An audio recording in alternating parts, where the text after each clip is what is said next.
A very good morning from Finland. Most people that visit the country either stop by Helsinki, the capital, or Lapland way up in the north, but I thought for this road trip I would do something a little bit different, and so I am going to be, over the next week and a bit, driving around the east of Finland, a place called Finnish Lakeland, where I am told, hopefully reliably, that there are lots of lakes and forests, castles and fortresses, as well as some interesting cities, villages and towns. I'm looking forward to getting out there and exploring. I'll tell you a bit more about the road trip as the video and series progresses, but right now I have hired myself a rental car and I am looking forward to exploring some of Europe's largest lake district. Roll the intro.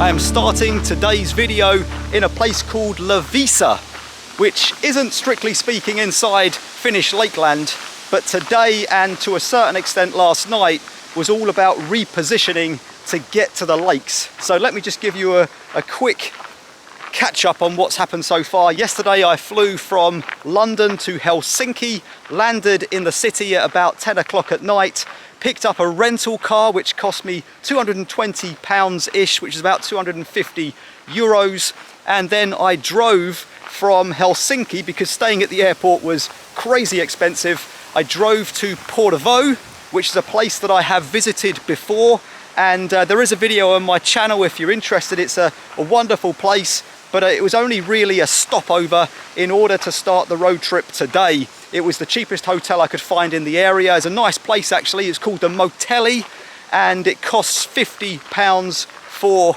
a night's stay. This morning I got up and I headed straight on the road. It was about half an hour to here, so all good so far. I am looking forward to doing a little bit of exploring on my way to the lakes.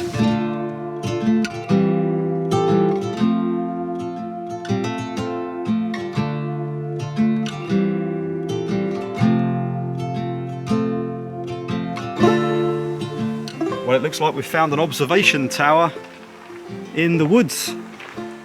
There we go, straight ahead. The sun is right behind it at the moment, so we might not get the best picture from this side, but looks like it's open. And there's someone up there as well, so let's go and see what kind of views we get from the top. The original tower was built, there we go, in 1886. It was made solely of wood, and then it was replaced by this version made of cast iron in 1906. There is still another level to go. Steps are fairly narrow. Let's go and see what the view is like at the top. It's a beautiful sunny day today. Hopefully it stays that way. But you can see the trees all around me, and then behind me is the sea. Look at that. You can see the islands in it as well. And it is a lovely scene up here, as I said. So I'm going to head now, I think, in that direction and head for the lower town.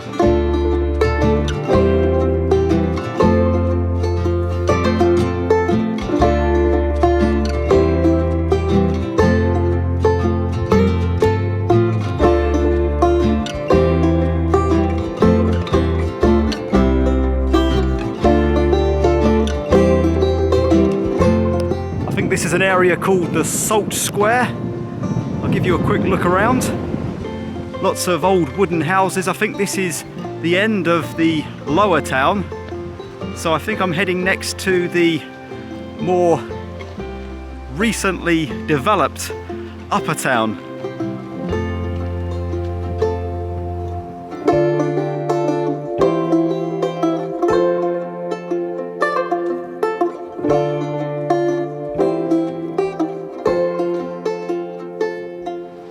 I think I'm now on the main market square. That's the pink town hall building up ahead of me. As I come around, you can see a few market stalls. The city was founded in 1745, and there is a population here of around about 15,000 people. Seems to be two parallel main streets that run through this central section, and then a little bit further up there is the church of the city. That's where I'm heading next. Believe it or not, that is a castle. It is called the Bongo Castle. And then straight ahead of me is a lovely little fountain and the church of the city. The church was built in the 1860s. It replaced a wooden church that was originally here that burned down. I'll tell you about that in a second. But it stands at 54 meters tall, so it is a very impressive structure. It's one of the biggest in the city, and the cross on top of the spire, even though it looks fairly small from down here, it's actually 4 meters high. So if you're wondering why there are a lot of brick and more modern looking buildings here in the upper town as opposed to what we saw in the lower town where it was mostly wooden houses and streets, that's because of the Great Fire that happened here during the Crimean War, 1855. It's still a bit of a mystery as to exactly what caused the fire to start and rip through all of these buildings, but it did unfortunately take quite a bit of history with it, including 70 residential properties and of course the old original wooden church of the city. Quick bit of trivia for you. The city of Loviisa has a railway line and station, but it is closed to passengers ever since the 1980s. It is now only used to move freight along the tracks between presumably Helsinki and out towards the Russian border. I've arrived now at my final stop here in the city, and I've got to say first and foremost that the signposts around the streets and the old town and the nature trails and even where I am now have been excellent.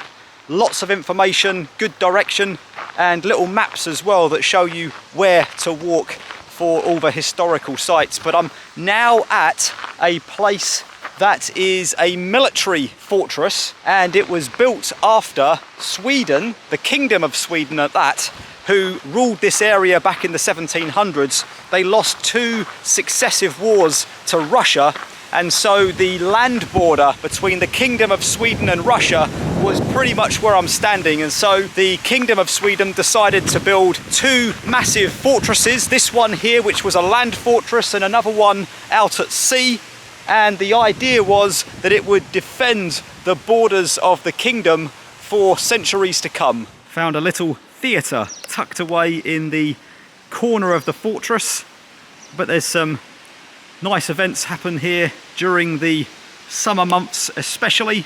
But I'm going to head down, and I just want to show you these heavy duty casemates over here. So in 1784 this fortress was built, or it began to be built I should say. After those 2 wars, the Kingdom of Sweden decided they couldn't take any chances with their border territory, but unfortunately in 1809, whilst they were building the fortress here, Russia took over this part of the kingdom. Impressive structure, no doubt about it.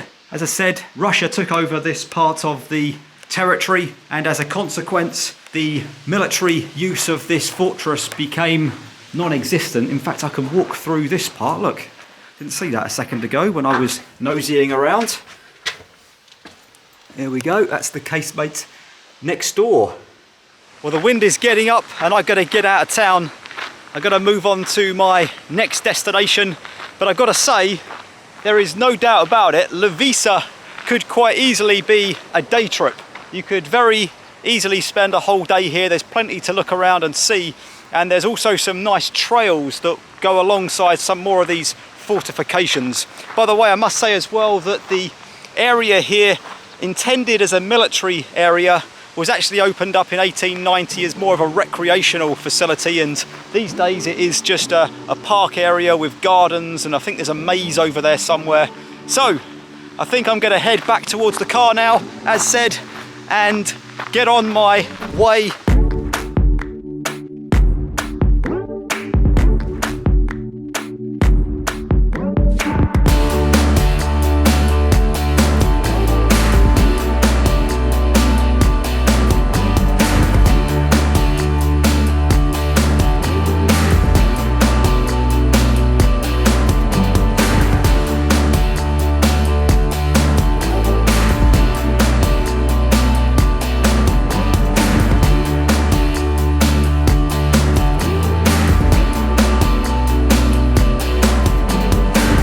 outskirts of Hamina is the monumental flag of Finland. It is the largest flag in the country.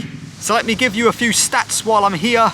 The flagpole itself has a diameter at the bottom of 170 centimeters and at the top 52 centimeters.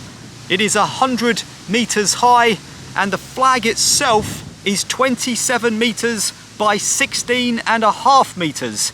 It is said that it can be seen from all across town. So as I head closer into the center of Hamina, we'll see if we can still see it.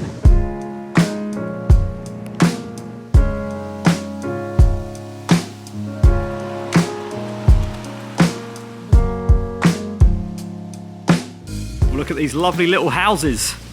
More wooden houses here in Hamina. I've made it to the center and I'm walking towards the town hall, which I think is right dead bang in the center of the town. And while I'm walking there, I thought I would tell you that Hamina is quite the location for Finns to come on either a day out or a holiday. It's a lovely place to visit.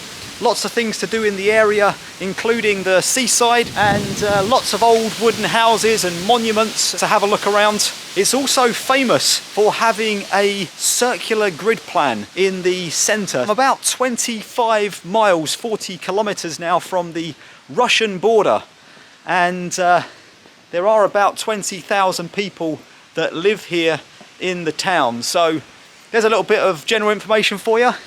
I am going to turn the camera around, show you some more of these amazing wooden houses, and we're going to head towards the centre, as I say. I think this is the new town square. Lots of cafes and markets here at some point during the week. A grill over there on my left as well. If you're not careful with these radial streets, you can end up in all kinds of problems with your directions, and I think that's what's happened here. So rather than ending up in the centre, I've come a few streets over to this marketplace, so pretty good to see anyway. There is a flag tower over there, might go and have a closer look at that, but you can also just above that building see the flag, the monumental flag of Finland. How cool is that? The main flag on top of the tower is the Ukrainian national flag, the blue and the yellow. So this really illustrates very well the grid pattern in the centre here. See the flag, that's where I started off on my exploration of the town. Down here is a military museum. I wish I had time to go to that. But right in the centre here, this is where I am right now, that's the town hall. And you can see the grid is circular. So any of these roads that you join, you end up in the middle here, unless of course you're on this road, and you can end up going around almost forever. A couple of buildings that are notable here in the centre. The storm blue old wooden building across there. As I come around, you can see the town hall in the centre. And then on the right is St John's Church. Slightly different angle now. This was the town hall built in the late 1700s. It's been used over the years as shops, military building, police department, even a bank at one point. And as I come around here, you can see the very impressive facade. It's pretty windy now, of the church. I don't think I can get in though, so we will just have to admire it from out here on the street.